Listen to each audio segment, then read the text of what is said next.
Assalamualaikum warahmatullahi wabarakatuh. Perkenalkan, nama saya Alifiani Mardia dari jurusan S1 Intek Akuntansi.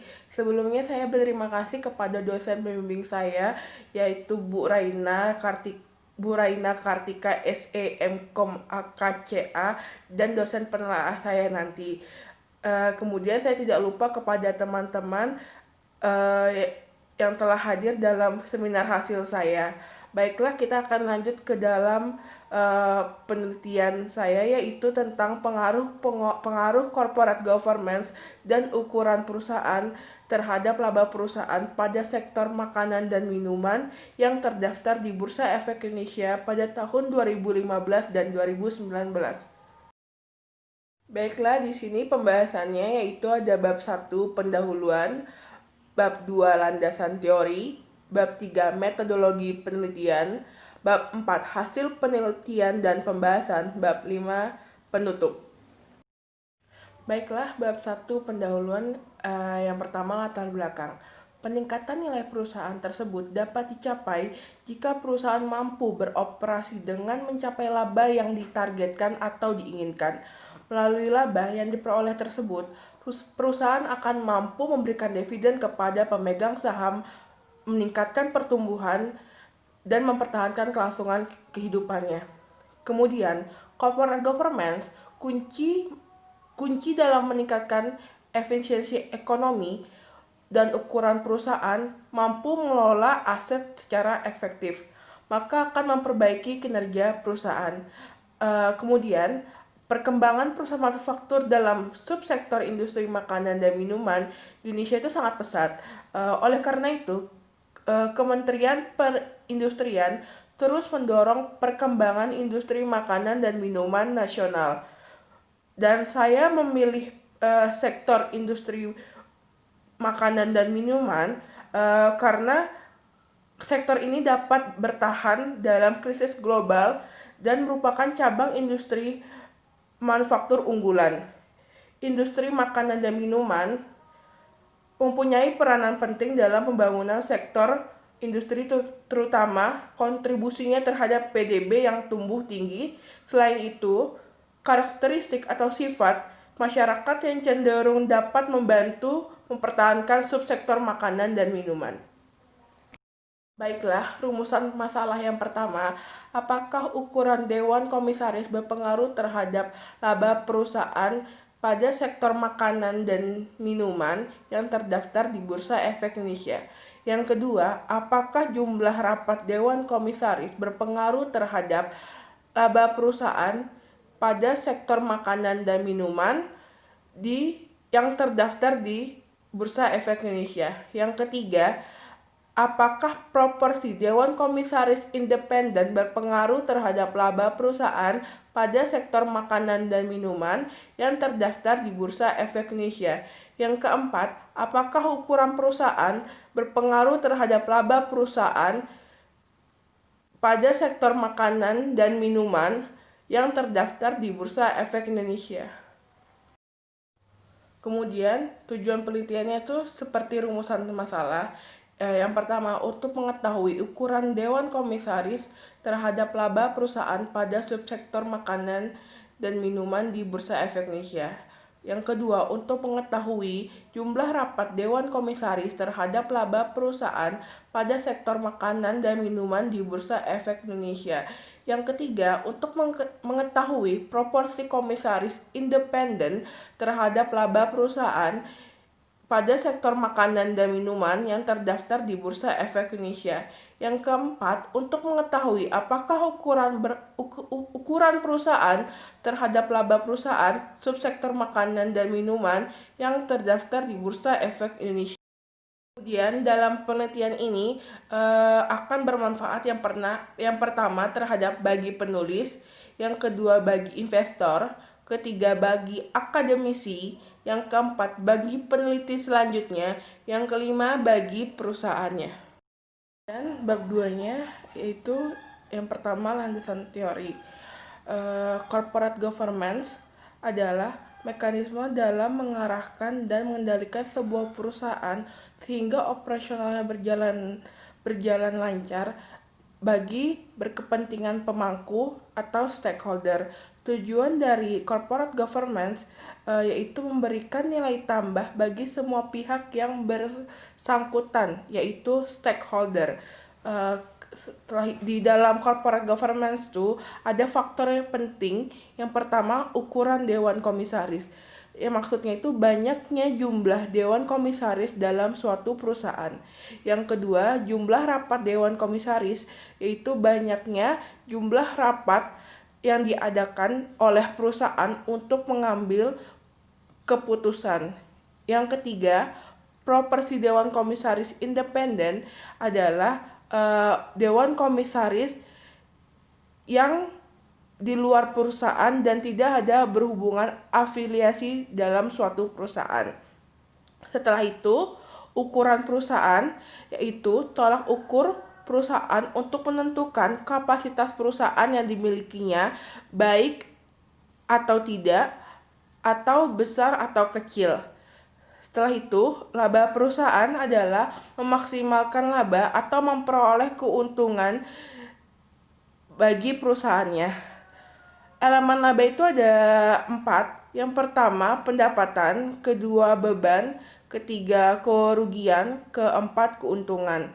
Di dalam laba perusahaan itu terbagi-bagi. Yang pertama, laba kotor.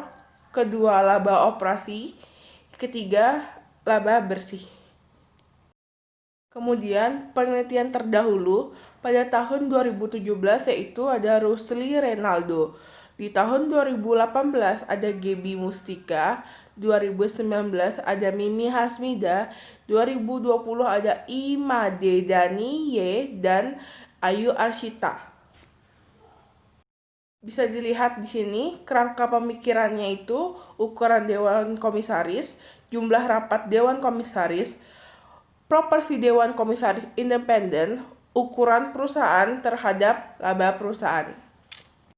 Kemudian hipotesis penelitiannya, hipotesis yang pertama, ukuran dewan komisaris memiliki pengaruh positif terhadap laba perusahaan. Hipotesis kedua, jumlah rapat dewan komisaris memiliki pengaruh positif terhadap laba perusahaan.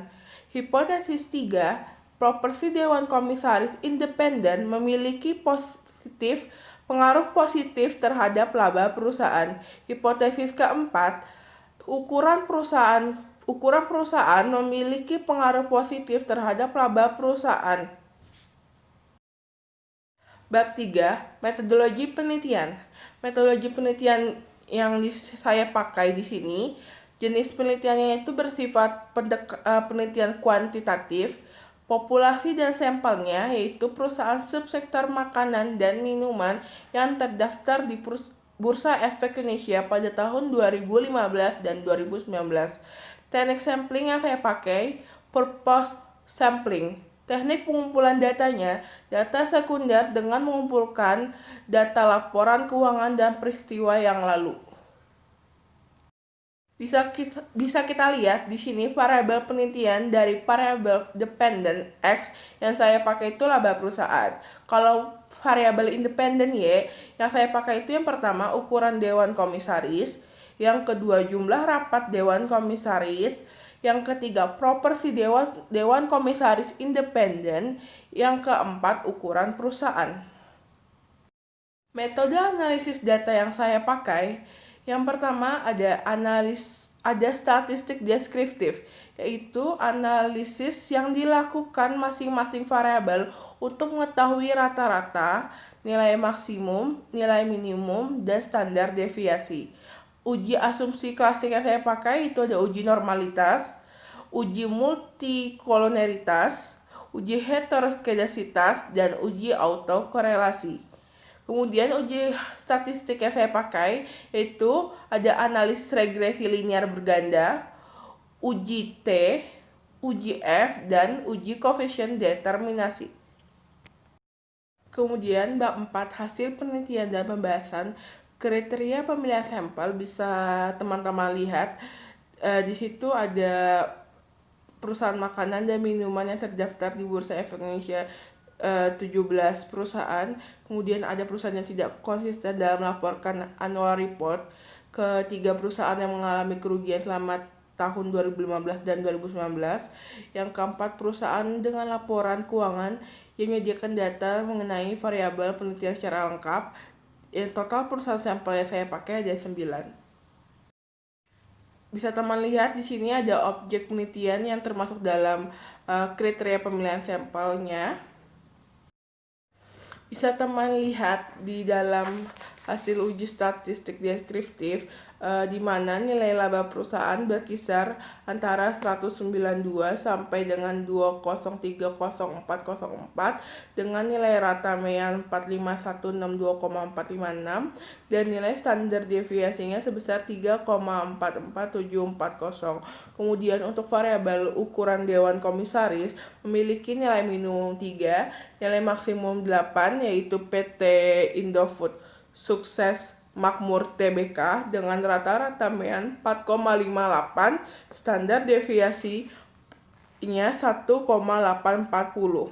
Kemudian jumlah rapat Dewan Komisaris, nilai minimumnya 2, nilai maksimumnya 9, yaitu PT Siantar Top Tbk dengan nilai rata-rata 5,58 dan standar deviasinya sebesar 2,006. Kemudian untuk variabel proporsi Dewan Komisaris Independen, nilai minimumnya 0,33, nilai maksimumnya 0,55, nilai rata-ratanya 3,800, standar deviasinya 0,06585. Kemudian untuk ukuran perusahaan, nilai minimumnya 192, nilai maksimumnya 203.404 dengan nilai rata-rata 451.624,56 dan standar deviasinya 3,44740. Diralat itu nilai rata-rata untuk ukuran perusahaan itu sebesar 26,2687. Kemudian uji asumsi klasik itu yang pertama tuh ada uji normalitas dengan grafik p-plot. Di sini teman-teman bisa lihat kalau data itu mendekati distribusi normal karena penyebaran titik plot yang berada di sekitar garis diagonal serta mengikuti arah garis diagonal sehingga menunjukkan bahwa data mendekati distribusi normal. Kemudian uji normalitas one sample Kolmogorov. Berdasarkan gambar tersebut bisa kita lihat bahwa nilai ASYP signifikan 2 toiletnya harus besar dari 0,05. Sedangkan yang di dalam gambar tersebut 0,099. Berarti dalam penelitian ini data terdistribusi normal. Kemudian yang kedua, uji multikolinaritas. Bisa teman lihat di dalam gambar tersebut dapat dilihat bahwa semua variabel bebas seperti ukuran Dewan Komisaris, jumlah rapat Dewan Komisaris, proporsi Dewan Komisaris Independen, dan ukuran perusahaan memiliki nilai FIF kecil dari 10 dan nilai toleransi lebih dari 0,01. Maka dapat disimpulkan bahwa tidak terjadi gejala multikolinaritas. Dari hasil tersebut disimpulkan bahwa tidak ada multikolinaritas yang terjadi antar variabel independen. Kemudian ada uji heterokedasitas. Saya menggunakan scatter plot. Di sini bisa kita lihat bahwa gambar itu tidak membentuk suatu pola atau titik-titik pola jarak teratur dan menyebar dengan pola yang tidak jelas di atas dan di bawah dari nilai 0 pada sumbu Y. Hal ini dapat ditarik kesimpulan bahwa tidak terjadi heterokedasitas. Kemudian uji autokorelasi. Uji autokorelasi ini memakai nilai Durbin-Watson sebesar 1,746 dengan jumlah sampel 45 dan jumlah variabel independen 4. Berikut membandingkan nilai batas DU dengan nilai Durbin-Watson yang diperoleh sebesar 1,7200, namun nilai 4 kurang DU sebesar 2,28, yaitu 4 kurang 1,7200. Jika dimasukkan ke dalam persamaan, DU kecil dari DW kecil dari 4 kurang DU, maka nilai Durbin-Watson terletak 1,7200 kecil 1,74 kecil 2,28. Maka dapat disimpulkan bahwa tidak terdapat gejala autokorelasi pada model penelitian ini. Kemudian, uji analisis regresi berganda berdasarkan hasil uji asumsi klasik yang telah dilakukan, maka dapat disimpulkan bahwa dalam penelitian ini model regresi yang telah digunakan tidak terdapat multikolinaritas, heteroskedasitas, serta autokorelasi, sehingga teman-teman bisa melihat tabelnya di dalam PowerPoint. Untuk persamaannya yaitu LP sama dengan min 2443371,800 ditambah 105.440,605 UDK dikurang 10.468,211 JRDK ditambah 1163992,321 PRODKI ditambah 77216,902 UP. Implementasi persamaan regresi di atas itu yang pertama, pada persamaan di atas memperoleh nilai konstan sebesar min 2443371,880 yang menunjukkan jika variabel independen dianggap tidak ada, maka tidak terjadi peningkatan laba sebesar 2443371,880. Kemudian nilai koefisien regresi beta 1 bernilai 105440,05. Ini memiliki arti bahwa jika tidak terjadi perubahan satuan jumlah variabel ukuran Dewan Komisaris, maka akan meningkatkan laba perusahaan sebesar 105440,605 dengan asumsi variabel independen lainnya dianggap konstan. Ketiga, nilai koefisien konstanta beta 2 jumlah rapat Dewan Komisaris bernilai min 10468,211. Ini memiliki arti bahwa jika tidak terjadi perubahan satu satuan jumlah rapat Dewan Komisaris, maka akan menurunkan laba perusahaan sebesar min 10468,211 dengan asumsi bahwa independen lainnya dianggap tetap konstan. Yang keempat, nilai koefisiensi konstanta B3 proporsi Dewan Komisaris Independen bernilai 1163992,321, di mana memiliki arti bahwa jika terjadi perubahan satu satuan akan meningkatkan laba perusahaan sebesar 1163992,321 dengan asumsi bahwa variabel independen lainnya dianggap konstan. Yang kelima, nilai koefisien beta 4 ukuran perusahaan bernilai 77216,902, di mana memiliki arti bahwa jika terjadi perubahan satu satuan maka akan meningkatkan laba perusahaan sebesar 77216,902 dengan asumsi bahwa variabel independen lainnya dianggap konstan. Baiklah, ya teman-teman bisa lihat uji hipotesis yang pertama yaitu uji regresi parsial uji T. Teman-teman bisa lihat sendiri gambarnya. Berdasarkan hasil pengujian hipotesis pertama, dalam pengambilan keputusan hipotesis diterima jika nilai signifikan lebih kecil dari 0,05. dan hipotesis ditolak jika nilai signifikan lebih besar dari 0,05. Dalam penelitian ini dapat dilihat bahwa nilai signifikan 0,028 kecil dari 0,05 yang artinya hipotesis diterima, di mana ukuran Dewan Komisaris berpengaruh signifikan dan memiliki arah positif terhadap laba perusahaan pada subsektor makanan dan minuman yang terdaftar di Bursa Efek Indonesia tahun 2015 dan 2019. Kemudian untuk hasil pengujian hipotesis yang kedua, di sini teman-teman bisa lihat hipotesis ditolak karena nilainya lebih besar dari 0,05, dalam artian jumlah rapat Dewan Komisaris berpengaruh negatif dan tidak signifikan terhadap laba perusahaan pada perusahaan makanan dan minuman yang terdaftar di Bursa Efek Indonesia tahun 2015 dan 2019.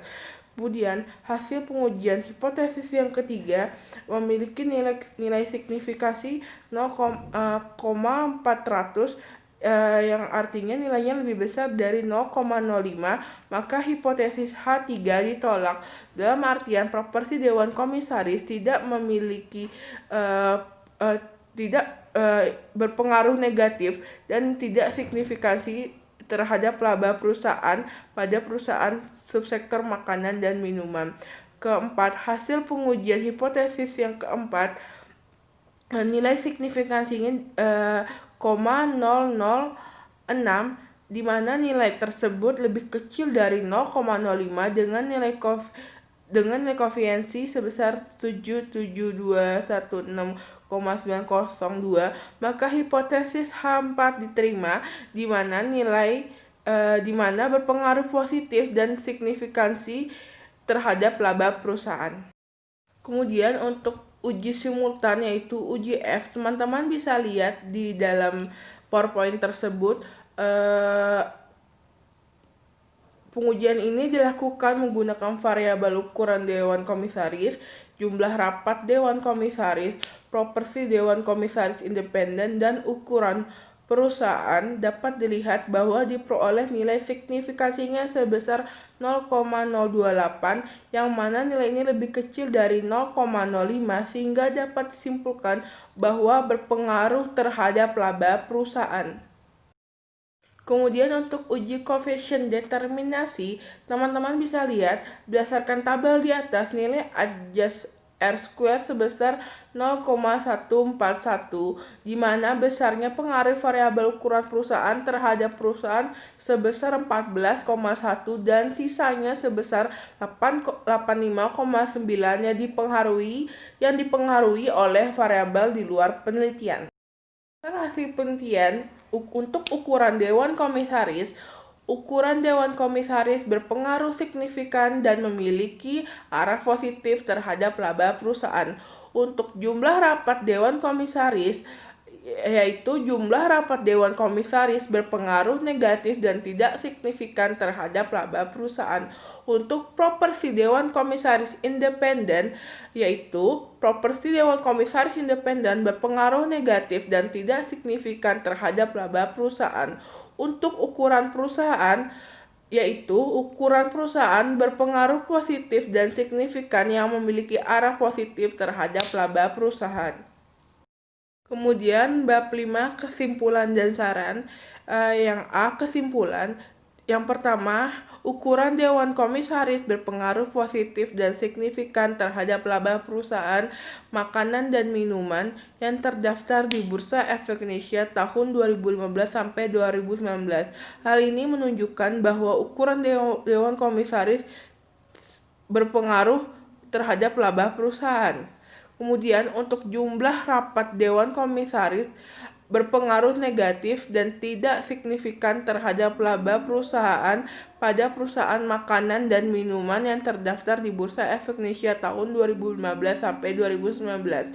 Yang ketiga, proporsi Dewan Komisaris independen berpengaruh negatif dan tidak signifikan terhadap laba perusahaan pada perusahaan makanan dan minuman yang terdaftar di Bursa Efek Indonesia tahun 2015 dan 2019.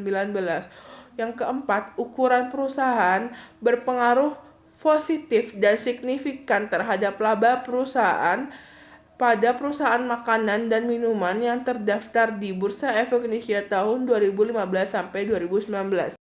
Kemudian keterbatasan penelitian. Yang pertama, penelitian ini terbatas pada subsektor makanan dan minuman yang terdaftar di Bursa Efek Indonesia. Kedua, variabelnya hanya digunakan variabel corporate governance dan ukuran perusahaan. Yang digunakan masih terbatas karena hanya menggunakan ukuran Dewan Komisaris, jumlah rapat Dewan Komisaris, proporsi Dewan Komisaris independen, dan ukuran perusahaan. Yang ketiga, periode penelitian ini hanya berlangsung selama 5 tahun, yaitu tahun 2015 sampai tahun 2019.